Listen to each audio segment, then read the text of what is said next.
విద్యార్థులకు దాదాపుగా 10 సంవత్సరాల నుంచి డైట్ ఛార్జెస్ పెంచలేదు, 16 సంవత్సరాలు కాస్మెటిక్ ఛార్జెస్ పెంచలేదు.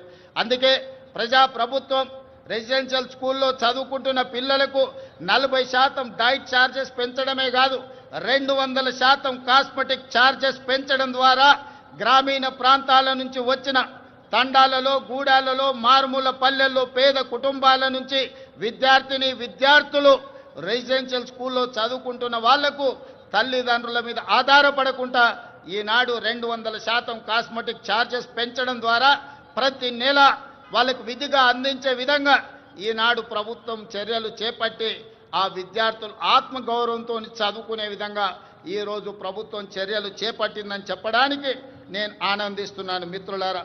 అదేవిధంగా రాష్ట్రంలోని ఆసుపత్రుల్లో మౌలిక సదుపాయాల అభివృద్ధి చర్యలు తీసుకుంటున్నాం. 100 ఏళ్లకు చరిత్ర కలిగిన ఉస్మానియా ఆసుపత్రికి పూర్వ వైభవం వచ్చే ప్రయత్నం చేస్తున్నాం. అందుకే 30 ఎకరాలలో గోష మహల్లో 2700 కోట్ల రూపాయలతోని నూతన ఉస్మానియా ఆసుపత్రి భవనాన్ని నిర్మించడమే కాకుండా ఈనాడు సనత్ నగర్లో, అల్వార్లో, ఎల్బీ నగర్లో, అదేవిధంగా వరంగల్లో ఉన్న పనులు ప్రారంభమై ఆగిపోయిన పెద్ద పెద్ద ప్రభుత్వ ఆసుపత్రులను పూర్తి చేయడానికి ఈరోజు ప్రభుత్వం చర్యలకు ఉపక్రమించింది. ఇదే కాదు, పేదవాళ్లకు ఉచిత వైద్యాన్ని అందించడానికి రాజీవ్ ఆరోగ్యశ్రీ ద్వారా 10 లక్షల రూపాయల ఉచిత వైద్యాన్ని అందించడం ద్వారా పేదల ఆరోగ్యమే మా ప్రభుత్వం యొక్క బాధ్యత అని చెప్పి ఈరోజు ఆ ప్రయత్నాలతో ముందుకు వెళ్తున్నాం మిత్రులారా. అదేవిధంగా మిత్రులారా, రిజర్వేషన్లకు సంబంధించి బలహీన వర్గాల వారికి అండగా నిలవాలన్నదే మా ప్రజా ప్రభుత్వం యొక్క ఆలోచన. అందుకే ఈరోజు 1931లో దాదాపుగా 100 సంవత్సరాల క్రితం కులగణన జరిగింది దేశంలో జనగణనతో పాటు. మళ్ళీ 2024-25లో ప్రజా ప్రభుత్వం 100 సంవత్సరాల తర్వాత ఈ దేశంలోనే మొట్టమొదటి రాష్ట్రంగా జనగణనతో పాటు కులగణన లెక్కలు తీసి ఈనాడు 100 సంవత్సరాల సుదీర్ఘమైన సమస్యకు ఈరోజు శాశ్వత పరిష్కారం చూపించింది.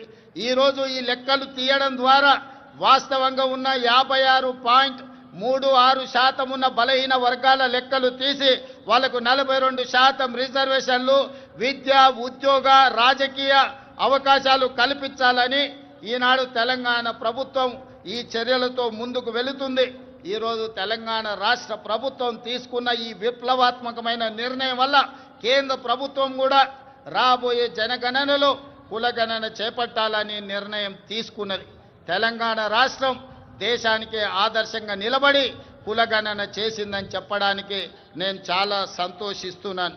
అదేవిధంగా మీకందరికీ తెలుసు, ఎస్సీ కులాల ఉపకులాల వర్గీకరణ దాదాపుగా 40 సంవత్సరాల నుంచి ఎన్నో పోరాటాలు చేసి ఎంతోమంది అమరులై సుప్రీంకోర్టు జడ్జిమెంట్ తీసుకొస్తే ఎస్సీ కులాల వర్గీకరణ మొట్టమొదటి రాష్ట్రం తెలంగాణలోనే మా ఎస్సీలకు ఉన్న 15% రిజర్వేషన్ని గ్రూప్ 1కు 1%, గ్రూప్ 2కి 5%, గ్రూప్ 3కి 9% ఇవ్వడం ద్వారా ఎస్సీ కులాల వర్గీకరణ చేసి దేశంలోనే మొదటి రాష్ట్రంగా వర్గీకరణ చేసిన రాష్ట్రంగా మనం ముందు బాగానే నిలబడ్డాం.